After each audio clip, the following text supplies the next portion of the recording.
And hopefully for Major League Baseball and any of the other sports, there's enough people, peer pressure, league pressure, owner pressure, that will get these other people to fall in line.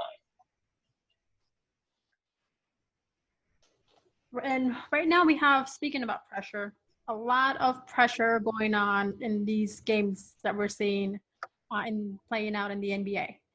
And the Suns yesterday were just, be able to pull that off and take the game from Dallas, like literally take that away.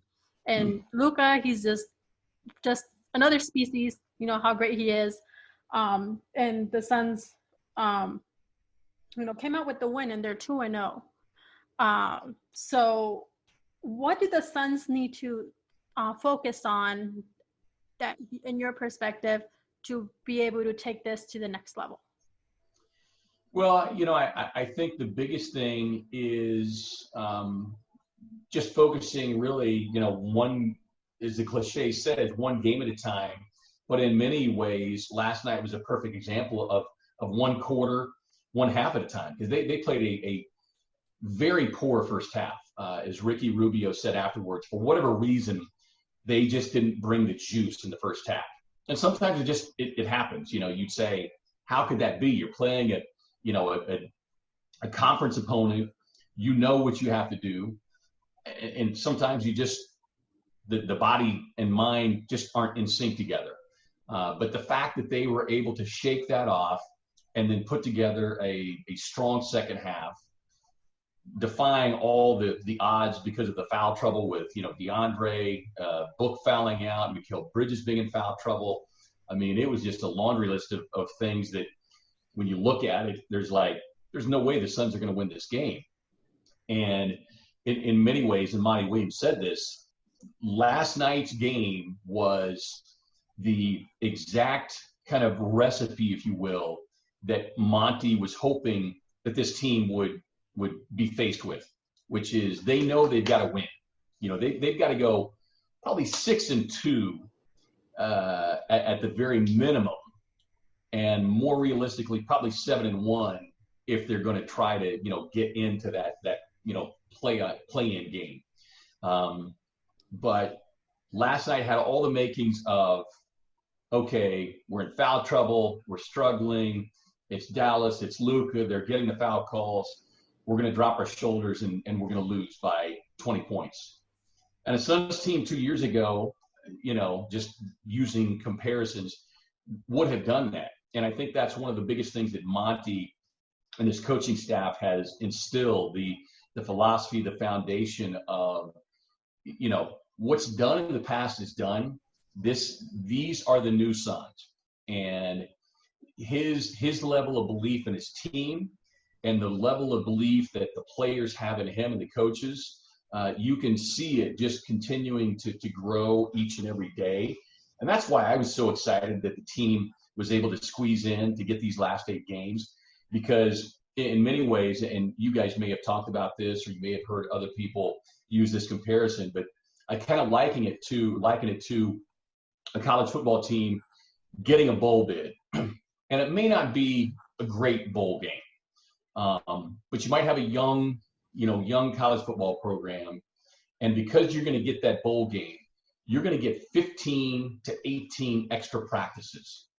And those 15 to extra practices, along with the game appearance, do wonders, in accelerating a team's progress moving forward into the next season. And that's what we're seeing with the Suns. The extra practice time that they got, and they had 2 weeks. I mean, DeAndre Ayton, a couple of guys have said this was by far the toughest training camp, that they've experienced in the last few years. So you had that, and then playing in games like last night where these are the first really meaningful games that Devin Booker has played in his 5th year in the NBA. And I think a lot of people, including myself, were really anxious to see how Devin Booker would respond and react in this situation. We know how good Book can be in a regular season game. But what's it going to be when it turns into a pressure cooker? What's it going to be when the Suns are trailing or he's struggling and the team needs a bucket? Well, we saw that last night. I mean, Book was in foul trouble all night long. Fourth quarter, he comes back in, and I think it was 3 out of 4 trips, he hit 3 big buckets. And they weren't the big sexy 3-point shot. They weren't they were just high percentage efficiency buckets. Those are what you need from your superstar. And you can't duplicate that. No matter how many practices you script, no matter how many situations you put your team into against one another, you can't duplicate that. And that's what I'm excited about, is the growth that this is going to create for this team moving forward. And Kevin, you talked about the struggles the Suns had last night. In a game like that, you need guys off your bench to come off, and that's what those guys did last night. Cameron Payne, Dario Saric, Javon Carter, Frank Kaminsky, all those guys stepped up last night in one way or another and helped the Suns power their way past the Dallas Mavericks. Were you impressed by what the bench did? Oh, completely. And yeah, look, they don't win without the bench. I mean, there was a 6-minute stretch where if those guys play on both ends of the floor, mind you, I mean, they hit some big shots. They were 6 of 10 from beyond the arc in the third quarter alone. But if they don't defend, if Javon Carter doesn't harass and be a pest on Luka Doncic, they still don't get that win. And this is a bench that, it's been hit and miss, and more often missed throughout the course of the season. We, the Suns fans and Monty and the coaching staff, have been waiting for a unit, somebody's to step up in a situation like that and make plays. And that had to be incredibly gratifying for those guys. Cameron Payne especially. I mean, he's a great story in of itself. But the Javon Carters, the Kaminskis, for those guys to come in and help basically turn a game around that could have easily gone off the rails and get the win, says a lot.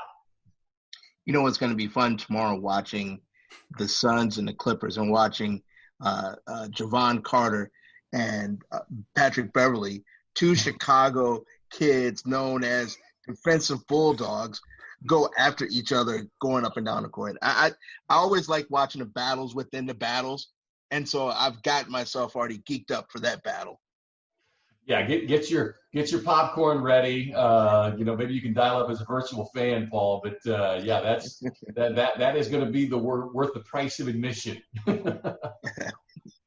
Evan, are you concerned about the number of turnovers the teams has? They've got 28 through the game against the Wizards and the Mavericks. Are you concerned about that? 28 turnovers in 2 games? Not really. I think it's to be expected to some degree, because you're talking about, guys being away from the game, away from one another for 4 months. I think that they will get better as things move along. And look, for this Suns team, in many ways, they're still getting to know one another. I mean, that starting lineup that they put on the floor for the last 2 games, those are the only 2 games that they've been on the floor together as starters. So it's not as though they've got a lot of time. You got a rookie in Cameron Johnson. Tomorrow will be his 3rd start with that particular unit, because of injuries and a variety of things. They've not been able to start. So I think that's been part of it. And I think that just the layoff has also been an issue. So I'm not concerned. If they were to be up around, 27 turnovers per game, if we were talking 45 plus turnovers in 2 games, then I would be seriously concerned. But they will definitely have to take care of the rock tomorrow. With that being said, and because of the defenders that the Clippers have. I want to ask you about the NFL and going a little more back into the pandemic. We're seeing the camp starting, players practicing, and starting to see some of that roll out.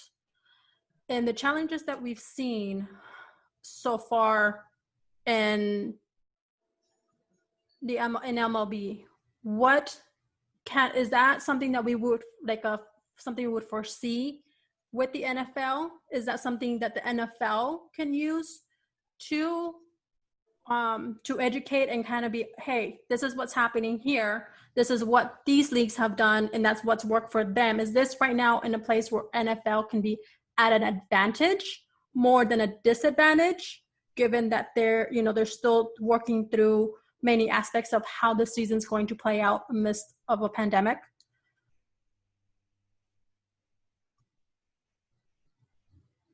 For a variety of reasons. One, having watched what the NBA has done and is doing. Granted, as I mentioned earlier, NBA has a bubble environment, so it's different in that regard. But I think in terms of the protocols and the testing that the NBA has put in place, I think that is something that the NFL should have been looking at, a month and a half ago.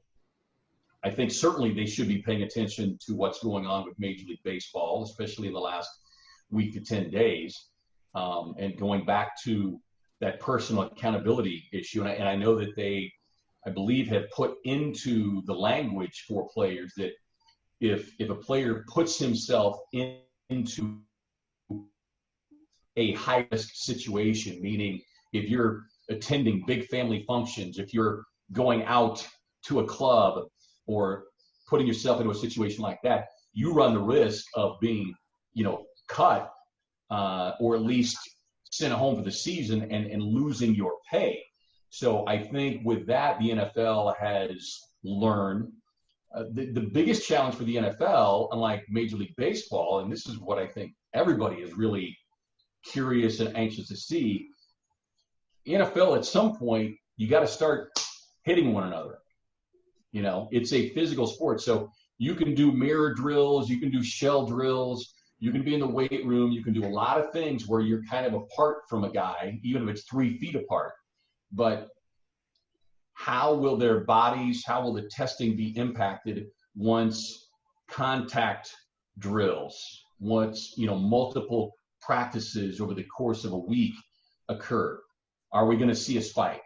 Or through their testing protocols, will they be able to stay on top of it? And look, there's going to be guys who test positive. That's, that's guaranteed. The numbers just say that when you have that many players, between 80 and 90 players in a building, in an enclosed area, going home, coming back, there's going to be positive cases. It's whether or not they can keep it to, 3 to 5 versus 15 to 20. That's when you've got an issue.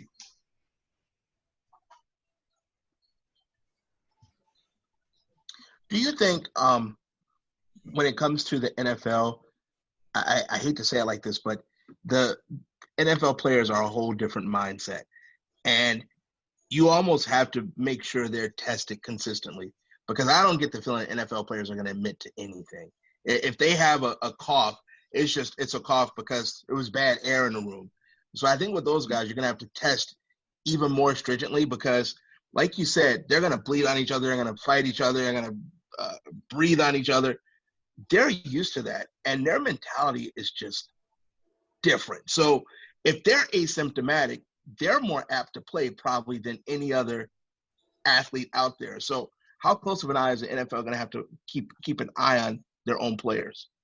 Well, and I think that's where the NFLPA and, the players were all adamant. And, up until 2.5, 3 weeks ago, we were all sitting here going, what is going on? The NFL's had all this time, all this lead time when all this is going on, and we still don't really have we haven't seen any specific protocols, any checklists. And that's where players were getting frustrated. And you saw that, that one weekend where they took to social media and basically said, we want to play, but until we get the checklist from the NFL that proves to us and shows us that you have our health and well-being first and foremost, we're not going to do it.